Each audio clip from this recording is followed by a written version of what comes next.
क्या सरकार ने इनकम टैक्स बिल 2025 को वापस ले लिया है और क्यों? चलिए इसे जल्दी से साफ सटीक तरीके से समझते हैं। फरवरी 2025 में सरकार इनकम टैक्स बिल 2025 पेश करती है। मकसद साफ था, 60 साल पुराने इनकम टैक्स एक्ट को हटाना और एक नया साफ सुथरा कानून लाना। बट इसकी ज़रूरत क्या थी?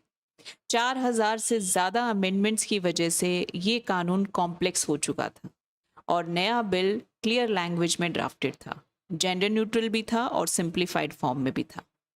तो बिल को भेजा जाता है पार्लियामेंट्री सिलेक्ट कमेटी को, जिसकी अध्यक्षता की एमपी वैद्यनाथ पांडे ने।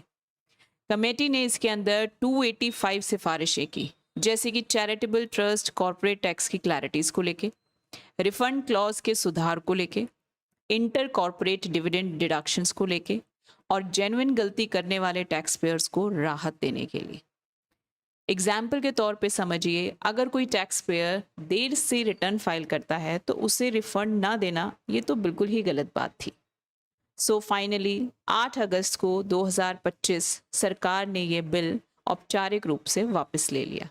रीज़न क्लियर था, कमेटी की रिकमेंडेशंस को फुली इंक्लूड करने के लिए एक नया कंसोलिडेटेड ड्राफ्ट लाना था। तो सरकार ने इसे एक टैक्स पेयर फ्रेंडली स्टेप बताया और ख़ास तौर से मिडिल क्लास और एमएसएमईज के लिए ये एक मेजर स्टेप है। तो 11 अगस्त को पेश हुआ एक नया इनकम टैक्स बिल 2025 और 12 अगस्त को लोकसभा और राज्यसभा दोनों से पास भी हो गया।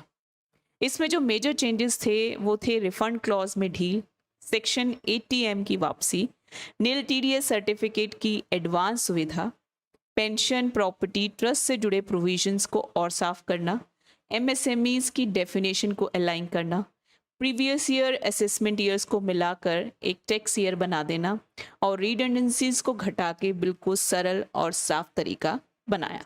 तो सारांश में अगर हम कहें तो इनकम टैक्स बिल 2025 को 8 अगस्त को वापस लिया गया ताकि इसे और स्पष्ट और न्याय संगत बनाया जा सके और नया वर्जन अब पास हो चुका है और 1 अप्रैल 2026 से लागू भी हो जाएगा।